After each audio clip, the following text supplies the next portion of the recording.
Ontem eu tive uma audiência importante sobre a disputa de guarda da minha filha e outros detalhes que realmente só quem já passou sabe o quanto isso ele vai assim, sabe, remoendo, machucando o nosso coração e até mesmo tirando muitas vezes o foco de outras coisas, sabe? É algo para tirar a nossa atenção do que realmente importa. Então para mim foi uma experiência muito grande e eu vou tentar aqui, com as palavras que Deus vai me dar, passar para vocês. Então assim, eu quero antes começar com uma oração. Se você puder, me acompanhe de joelhos. Se você não puder, tudo bem.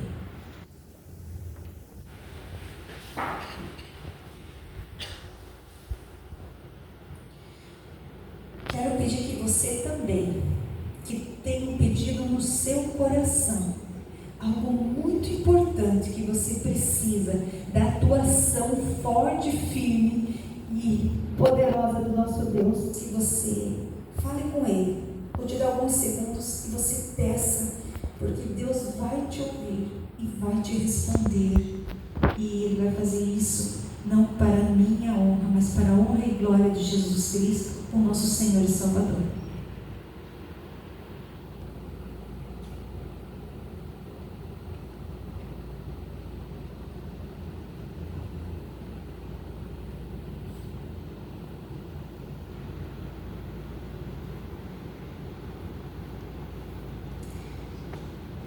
Bondoso Deus e eterno Pai, que habita mais altos céus, glórias ao teu nome. Santo, santo, santo é o teu nome. Digno, só o Senhor é digno de louvor e adoração. O justo e sábio Deus. Senhor, só tu sabes o propósito que o Senhor tem na vida de cada um que está aqui ajoelhado. Só o Senhor sabe o pedido também que está no coração de cada um. Pessoas com enfermidades, pessoas com propósitos que precisam ser confirmados na vida, pessoas que têm desafios, pessoas que estão enfrentando grandes problemas. E nós podemos ir até o Senhor e apresentar, porque nós sabemos que nas tuas mãos está toda a solução da nossa vida. Temos esperança no Senhor e podemos contar com o Senhor, porque somente o Senhor é poderoso para fazer infinitamente mais do que nós pensamos ou podemos imaginar. E glórias a Ti por isso. Queremos ter muitas e muitas experiências com o Senhor, mas principalmente ter os seus olhos com alegria cada vez que o Senhor focar na nossa vida. Que nós possamos, Senhor, ser os teus filhos amados, que seguem o caminho de Cristo, e que quando Deus olha de cima, o coração se enche de alegria. Amém. Queremos cumprir a missão que o Senhor nos deu. Haja com teu Espírito Santo em nossa vida, com uma porção dobrada. E abre os nossos ouvidos nesse momento, aguce a nossa concentração, para que nesse instante não seja eu a falar, mas sim o teu bom, misericordioso, amoroso Santo Espírito. Amém. Espírito Santo, venha sobre nós e fale como o Senhor quiser. Oramos e agradecemos em nome de Jesus. Amém. Amém.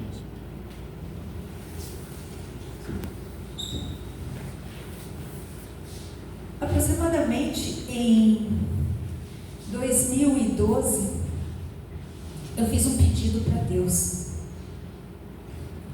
Eu gostaria que você abrisse a tua Bíblia na segunda carta de Timóteo, capítulo 3.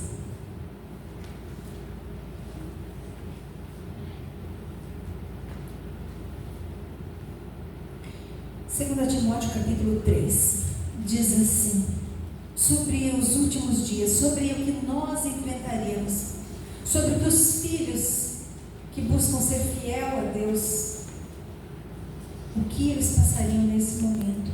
E aqui diz assim: sabe, porém, isto: nos últimos dias sobrevirão tempos difíceis, pois os homens serão egoístas, avarentos, jactanciosos, arrogantes, blasfemadores, desobedientes aos pais, ingratos, irreverentes, desafeiçoados, implacáveis, caluniadores, sem domínio de si, cruéis, inimigos do bem, traidores, atrevidos, enfatuados, mais amigos dos prazeres que amigos de Deus.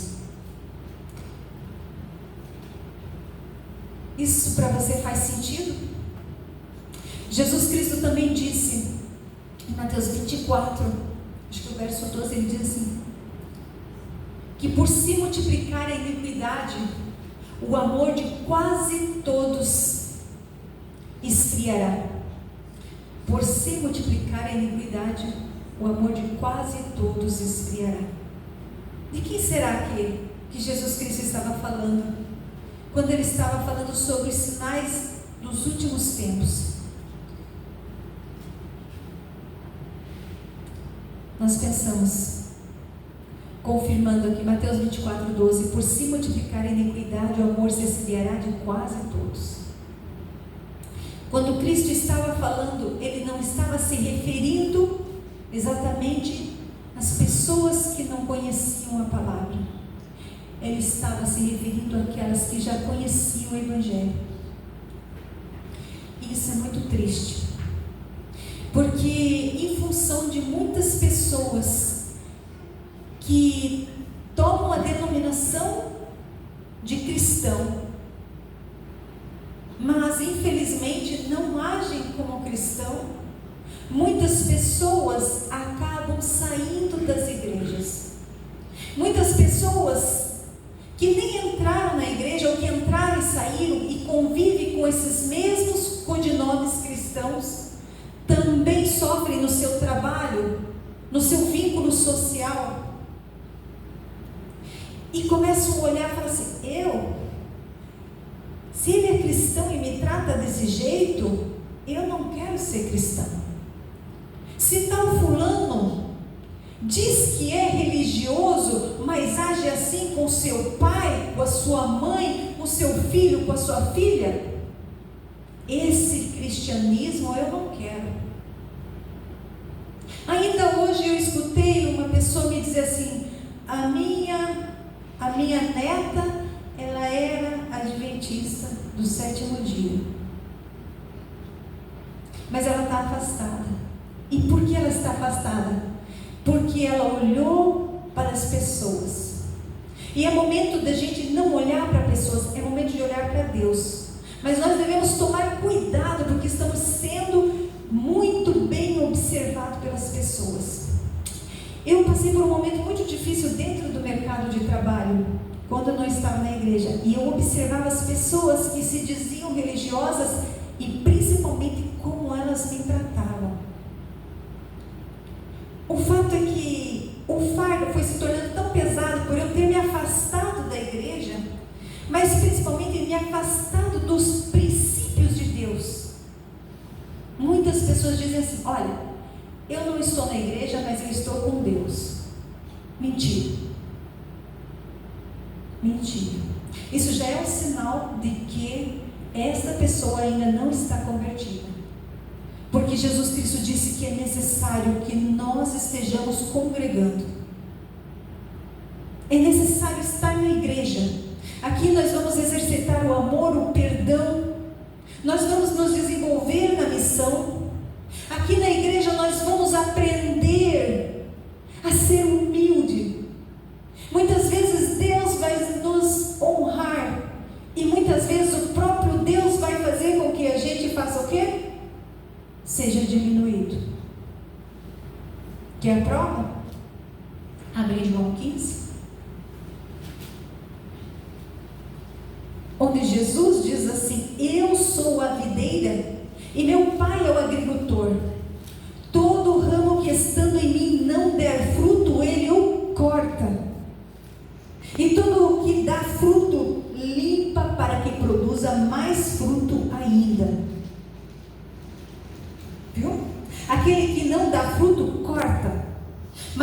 dá fruto tem que ser podado. Não é assim que se limpa uma planta? Ele é podado. Tem que tirar as coisas debaixo da terra, aquelas raízes que estão ali tentando sufocar. Às vezes é necessário fazer com que pessoas que estão perto sejam afastadas, para que nós possamos crescer, para que aquela planta possa ter vigor. E eu não estou falando só de pessoas que muitas vezes não apresentam ser boas pessoas. Eu estou falando de todas.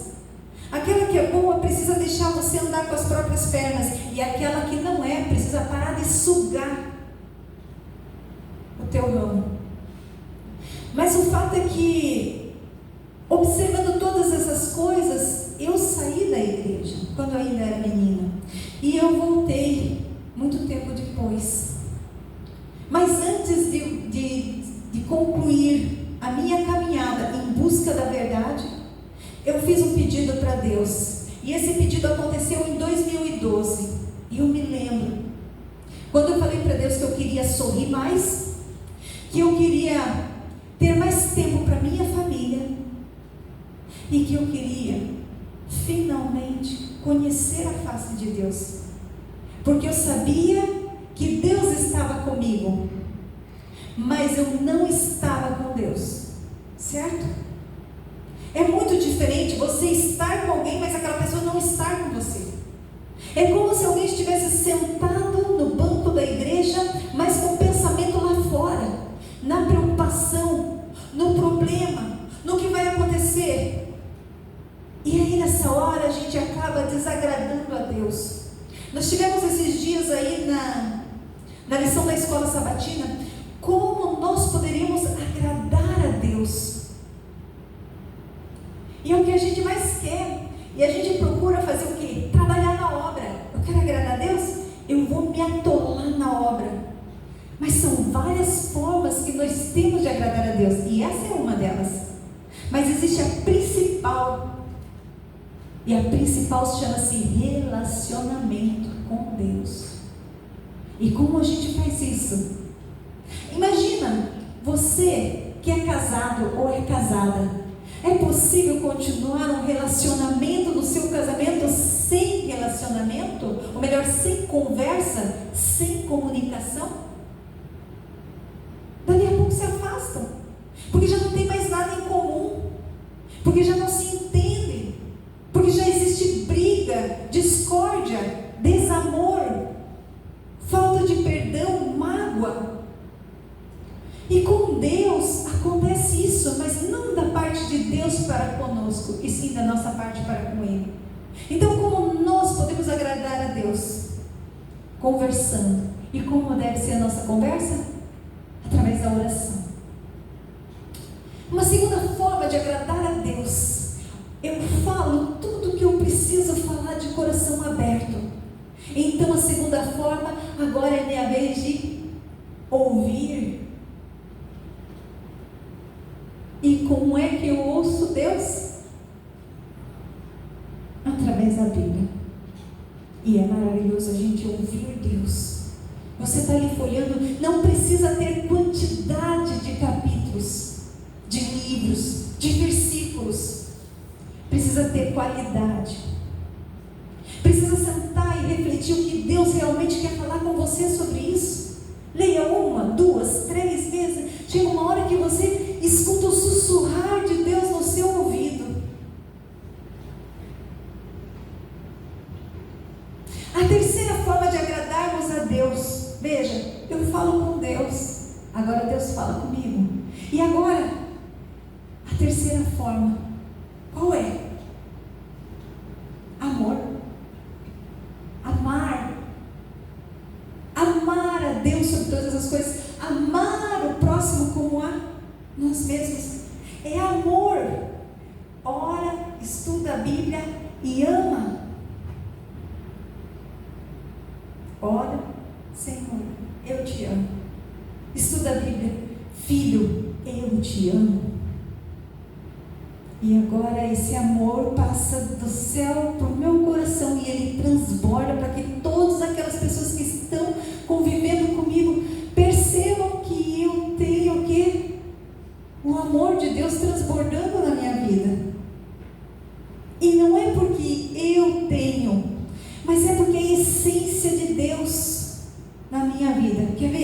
vamos lá para Gênesis capítulo 2, verso 7. Essa é a coisa mais bonita, a coisa mais linda que nós podemos imaginar. Como Deus formou o homem. Rapidamente aqui nós temos para entender quem é Deus, o Criador. E Ele fez as coisas de uma forma tão ordenada, tão organizada.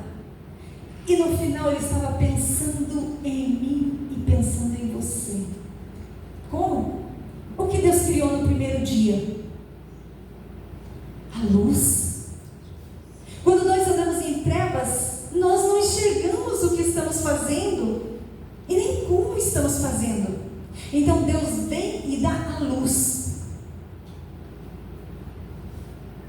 Deus vem e dá a luz. Então no segundo dia Ele faz o quê? O que foi que Deus criou no segundo dia? As crianças sabem bem. Deus fez o firmamento. Mas o que significa esse firmamento que Deus fez? Quando Ele separou o céu das águas. Porque no princípio criou Deus os céus e a terra. A terra, porém, estava sem forma e vazia. E havia trevas. E o Espírito de Deus pairava sobre as águas. Então disse Deus: haja luz. E houve luz. Então no segundo dia Deus vai lá e cria o quê? O firmamento. O que é esse firmamento? Para de respirar. Deus criou a atmosfera. Deus criou o teu habitat. Deus criou esse ar. Isso que a gente está aqui vendo em volta. Foi isso que Deus criou. Uma massa de ar para que nós pudéssemos respirar. Se nós fôssemos peixes, seria na água. Criou isso para os peixes também. Percebe? Luz e ar. E no terceiro dia, o que foi que Deus criou? Resumindo, a porção seca, a terra. E também a vegetação, frutas, nosso alimento. A terra, matéria-prima que Ele usaria para formar eu e você, para nos formar, por meio do nossos pais, Adão e Eva. E no quarto dia Ele pensou assim: eles vão precisar de vitamina, então eu vou preparar o sol, e o sol ele vai iluminar, ele vai aquecer o dia, mas eles também vão precisar de descanso, então eu vou colocar um astro menor, que vai não deixar as trevas da noite tão escuras. Eu vou colocar a lua e vou colocar as estrelas, e eles vão ter ali o remédio natural, o sono, o descanso. Olha que Deus maravilhoso, não enche nosso coração? Jesus disse: eu sou a luz do mundo. Ele traz luz para a gente enxergar. Ele é a vida. Ele nos dá o ar para nos respirar, para respirarmos. E então Ele cria a terra, que é a nossa matéria-prima. Então Ele cria as vitaminas que nós vamos precisar. No quinto dia Ele vai criar as aves, os peixes. E no sexto dia então Ele vai criar o homem, junto com os outros animais domésticos e selváticos que não povoariam, que já tinham povoado a água e o ar. E então Ele fala assim no capítulo 2, verso 7: então formou o Senhor Deus ao homem da terra, e lhe soprou nas narinas o fôlego de vida, e o homem passou a ser alma vivente. Percebe? Deus foi lá, pegou a terra que Ele tinha criado no terceiro dia. Na época da pandemia ninguém podia respirar direito. Mas no momento que Deus pega aquela terra, aquele pó da terra, e forma o protótipo do homem, então Ele sopra de dentro dele o seu fôlego de vida. E isso faz o quê? Transforma o homem numa alma vivente. Isso é muito importante a gente entender.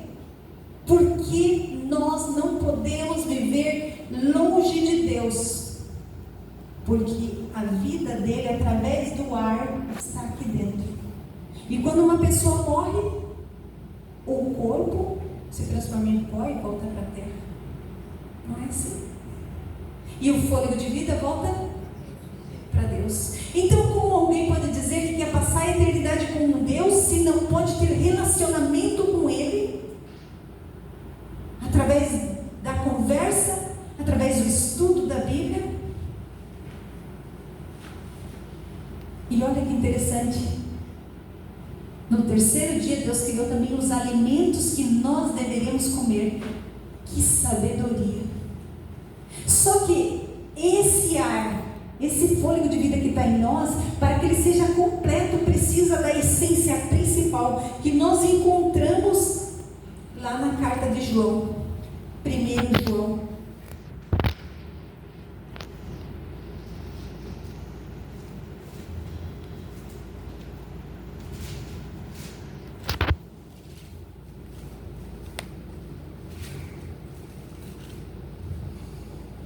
A essência verdadeira de Deus.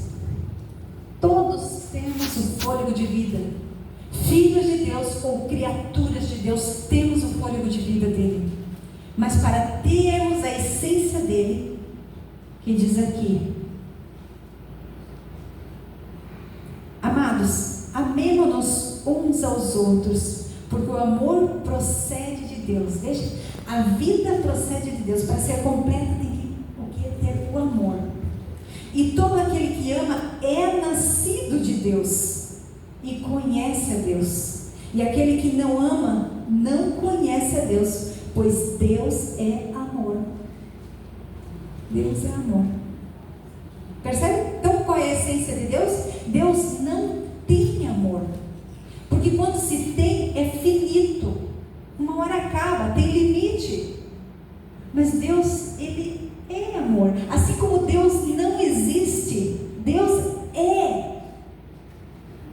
Deus sempre existiu, entende? Deus não nasceu no ano tal.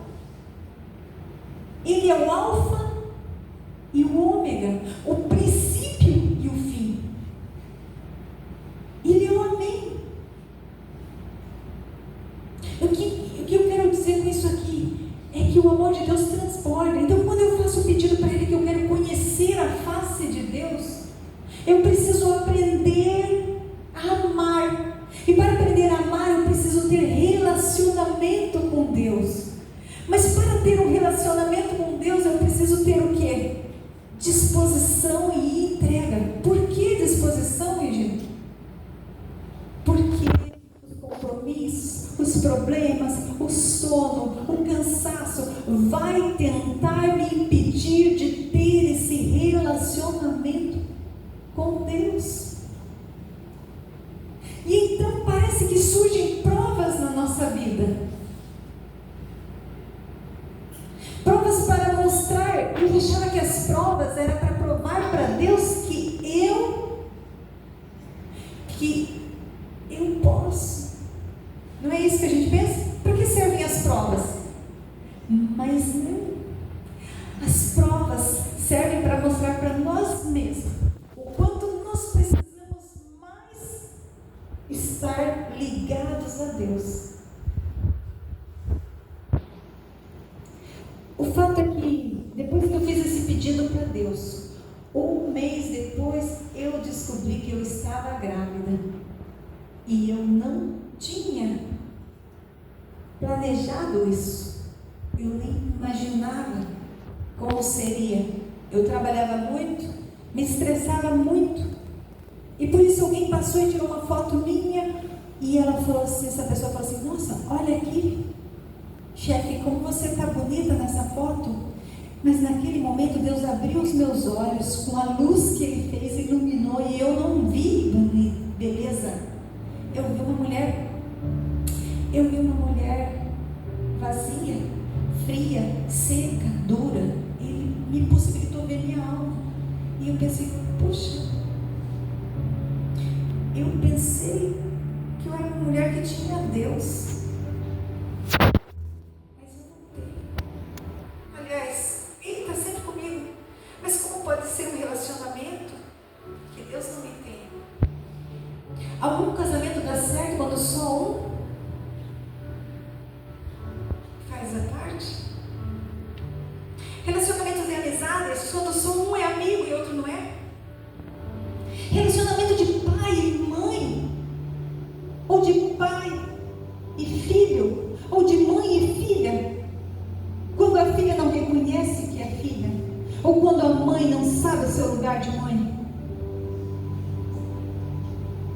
Então eu pedi para Deus que eu queria conhecer Ele. E Ele foi me levando cada vez mais perto. Só que nessa caminhada, muitos problemas foram acontecendo. E chegou um momento que eu me separei. E por que eu me separei? Porque lá no início da minha vida, eu não pedi ajuda de Deus. Sabe? Deus, o Senhor é meu Deus, mas não dá palpite no meu casamento. Não dá palpite na minha vida. O Senhor é Deus, deísmo, sabe? Fica aí. Quando eu precisar, o Senhor me chama. Então, nessa relação, quem realmente é o Deus aí? Me diga. Será que era Ele ou será que era eu? Eu não pedi palpite para Deus para saber onde eu compraria minha casa. Eu não sabia. Eu não pedi para Ele. Eu resolvo tudo sozinha. Eu resolvo com quem eu vou me casar e como eu vou criar minhas filhas. Mas quando nasceu a minha filha mais nova, eu falei, agora vai ser diferente, porque agora eu sei que estou grávida. Então eu faço um propósito com o Senhor. O Senhor ouviu a minha oração. Rápida. Talvez tão rápida como a oração de Jabes, lembra? E eu falei, eu prometo para o Senhor, eu faço o meu voto, que eu vou criar essa criança nos teus caminhos. E eu vou fazer de tudo para mostrar para ela como é esse Deus que ama. E eu vou me entregar ao Senhor porque eu quero te conhecer. Passaram-se algum tempo, eu me separei. É verdade que eu também saí do mercado de trabalho porque eu tinha medo. Eu falei, agora eu quero conhecer Deus. Eu comecei a estudar a Bíblia sozinha. Até que cheguei à igreja adventista. E eu estudava a Bíblia escondido porque o meu ex era ateu, ele não podia ver. Mas cada vez que eu ia folheando a Bíblia, uau, dessa vez funcionou. Dessa vez eu consigo entender. Os meus olhos estão se abrindo. As coisas estão aparecendo melhor. E o meu coração começou a encher de amor, até por aqueles que me perseguiam. Até por aqueles que me perseguiam. Ocorre que, quando essa minha criança estava com 6 anos de idade, eu fui obrigada a me separar. Eu cheguei em casa um dia e o pai dela não estava. E tentei falar com ele e ele não me respondia. E se passaram 4 meses. Orei, jejuei, sofri. Porque eu não queria perder Deus. Eu não queria desonrar a Deus. Eu não queria entristecer o coração do Espírito Santo. E sabe o que aconteceu? O Senhor tocou meu coração que eu poderia escrever uma nova história na minha vida. E eu resolvi ficar com ele. Mas as coisas não saíram como eu imaginava. E então passou um tempo e veio uma briga para se vingar, não de mim, mas de Deus. O genitor então ele queria tomar a menina. E ele alegou que eu estava fazendo as coisas erradas porque eu oprimia a menina levando ela para a igreja. Eu obrigava a menina a fazer aula de música. Eu obrigava a menina a ficar o dia todo no sábado na igreja. Era essa a visão que ele tinha. Eu dizia que a minha filha não podia comer carne de porco. Nossa, que mãe cruel essa. Eu cuidava dos programas que a minha filha assistia. Nossa, que mãe ditadora. Eu cuidava das roupas que a minha filha colocava. Então imagine lá fora como as pessoas pensavam. E veio um processo, falando um monte de mentiras e atrocidades a meu respeito. E eu ia, cada vez que eu ia lendo, eu ia chorando, eu ia sofrendo. E chegou uma hora que caiu a ficha na minha cabeça. Por que eu estou sofrendo? Se é tudo mentira. Jesus Cristo me disse isso. Veja, Jesus Cristo falou em Mateus capítulo 5, o que aconteceria com as pessoas quando quisessem servir a Deus.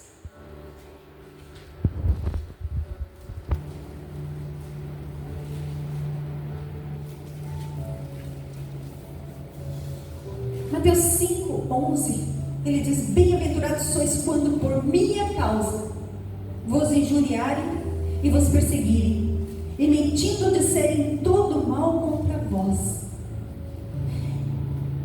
Eu sabia que Deus estava comigo, e agora eu sabia que eu estava buscando, fazendo de tudo, me arrastando para estar com Deus. Mais do que isso, Salmo 116, 12: que darei ao Senhor por todos os seus benefícios para comigo. Ele me deu uma nova vida, Ele me deu esperança, Ele tirou o engano da minha vida. E agora o que eu posso fazer para mostrar que eu quero estar com Ele eternamente? Então vieram muitas lutas. E eu falei: e agora, quando chegar o dia do julgamento, eu não tenho como me defender, porque eu não juntei provas. Eu nunca imaginei que eu teria que ter prova para mostrar que a minha filha não está obrigada a ir para a igreja. Era a minha palavra e a palavra dela. Eu passei por teste de sanidade mental por isso. Eu fui perseguida e fui criticada por muitas pessoas próximas e queridas, que achavam que era todo direito de entregar a criança para ele, que eu estava sendo, sabe, uma pessoa que quer tudo para si. Só que o tempo todo eu estava pensando: eu fiz um voto com Deus, era isso.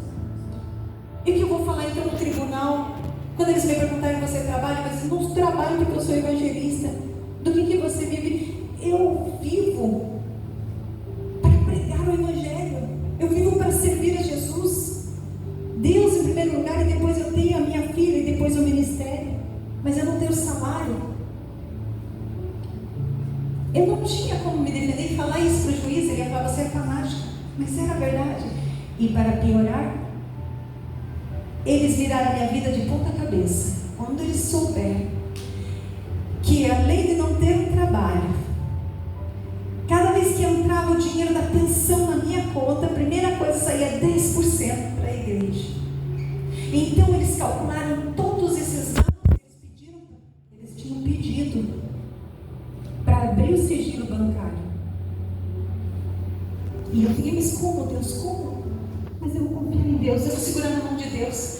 Ele disse que quem não deve, não tem. Fizeram um cálculo e falaram assim: quando chegar na frente do juiz, a gente vai perguntar para ela. E quando ela falar que é isso, porque ela não vai mentir, a gente vai cobrar tudo. E ela vai ter que devolver. E mais, ela vai ser desmoralizada por muitas coisas. E eu falei: o que eu vou falar naquela hora, Senhor? É verdade. O meu advogado me disse para ele: não vou mentir, porque Jesus Cristo é o caminho, a verdade e a vida. Quem está com Ele fala a verdade. Então Mateus 10, 19 diz: e quando vos entregarem, não cuideis em como ou o que haveis de falar, porque naquela hora, presta atenção, naquela hora vos será concedido o que haveis de dizer, visto que não sois vós os que falais, mas o Espírito do vosso Pai é quem fala em vós. Ontem se cumpriu isso, mais uma vez na minha vida, mais uma forma assim. Eu estava cheia de medo, mas sabe qual era o meu medo? Não era mais perder a guarda da minha vida, não era perder os recursos. O meu maior medo, e Deus sabe disso, era envergonhar Jesus com qualquer coisa que eu falasse. Esse é meu medo. Então, Ele me deu algumas mensagens, e uma delas Ele disse assim para mim: não fique com medo, está em Romanos 13, não fique com medo dos magistrados. Quem faz o bem não precisa ter medo dos magistrados, mas sim quem faz o mal. E amigos, se eu pudesse contar cada palavra que eu vi, o próprio Deus vindo ao meu socorro para me defender. Quando o juiz entrou, e eu pensei assim: e agora virão as testemunhas de dentro da rede dos nossos irmãos. Mas essas duas testemunhas não vieram. E a única testemunha dele, ele falou assim: eu me nego a ouvir essa testemunha. Eu me nego, eu me recuso. Então só sobraram as minhas duas únicas testemunhas. As 3 testemunhas de acusação não puderam depor, porque 2 faltaram e uma não foi. E eu entrei então no banheiro, eu chorava e falava com Deus: dá-me força para não te envergonhar. Mas quando eu entrei na sala, Deus me deu paz, me deu tranquilidade. E quando o juiz começou a falar, amigos e irmãos, escutem. Deus falou tudo que eu havia chorado o tempo todo, dizendo que eu não sabia como me defender. Ele expressou ali. Ele elogiou o meu trabalho de mãe, de filha, de serva. Aquele juiz, parece que ele se transformou no meu advogado. Em vez de ele me acusar, ele colocar sentença. E quando no final ele foi falar da sentença, ele ainda perguntou se estava bom para mim. Eu disse, deixa eu entender. Eu não quis contrariá-lo. Deixa eu entender. Vocês querem fazer assim, assado e assim? Regina, tá bom para você? Eu falei assim, eu penso que eu também tenho o direito de ter lazer com a minha filha. Então me dá outros dias também. Faça isso. Então o advogado de acusação todo, e ele falou assim, olha o dízimo que ela está aqui, ó. Vem cá. Olhou para mim, eu já vi a face do inimigo naquela hora. Fala aí, que é o dízimo que você está dando. Eu olhei para o advogado, confirmei com o olhar, e olhei para o...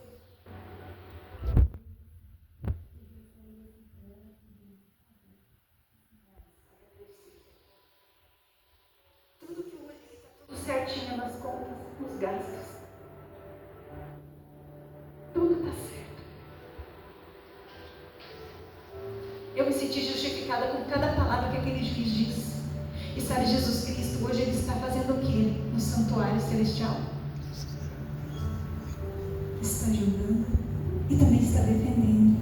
Quando eu clamei por Miguel, eu tenho a convicção que ele veio e ele me justificou. Eu nunca me senti tão justificada na minha vida quanto naquele momento.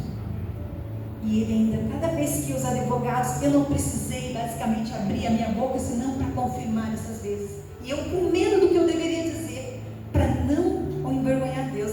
Mas eu fiquei ali e o juiz falou assim, quer saber, vamos acabar com isso tudo agora. Eu tinha pedido para Deus, Senhor, acaba com isso que eu não aguento mais. Primeira coisa que ele falou assim, hoje a gente vai acabar com tudo isso. E olhou para mim e disse, Regina, vamos fazer assim?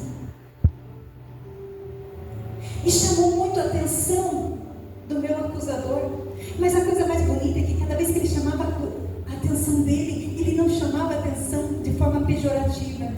Ele chamava com amor, com nobreza, com delicadeza, com sabedoria. Então, enquanto ele ficava falando as coisas, eu estava flutuando. Eu falei, o céu desceu aqui. E Jesus veio em meu socorro. Eu pedi tanto justiça por tantos anos de desprezo, de crítica, de assédio. É verdade que eu nunca levei um tapa, mas as palavras machucam muito mais. A opressão. Você tem que pedir, pelo amor de Deus, que te deixe ir à igreja. Um dia, Senhor. E o Senhor me justificou. E então, quando a pessoa veio me falar de dinheiro, eu falei, não me importo com isso. Não me importo com o recurso. Eu estou feliz porque a minha filha vai ficar comigo. Eles nem sabiam que eu estava falando que eu poderia honrar um voto que eu pedi para Deus me ajudar a honrar. Ela está aqui hoje. É muito importante a gente cuidar dos nossos filhos. É muito importante a gente conduzi-los aos pés de Cristo, porque Deus vai cobrar. E mais, quando nós amamos, nós precisamos mostrar o melhor para eles.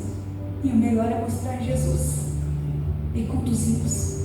E sabe, eu sentia que era para eu segurar firme na mão de Deus. E o meu medo o tempo todo era desapontar Deus. Mas quando Ele veio ao meu encontro, eu vi o quanto Deus é poderoso nas nossas vidas, misericordioso, bondoso, e eu me senti constrangida. Eu falei, o rei veio.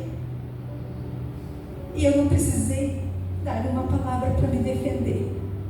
Já viu alguém ser acusado sem se defender? O advogado saiu de lá falando assim, foi o Espírito Santo que estava aqui. Nem o advogado precisou abrir a boca, o meu advogado de defesa. Pouquíssimas vezes, mas os dois da acusação se me remexiam na cadeira.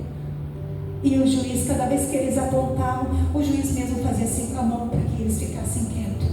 E o juiz falava. Se tem, já viu isso? O tempo está acabando. Jesus está aí. Jesus está aí.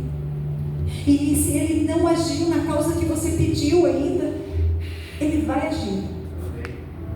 Confie. Segure na mão de Deus forte. Peça: Senhor, não me deixa soltar a sua mão, porque eu sei que Ele não vai soltar a mão dele. Vamos cantar? Vamos confiar em Deus.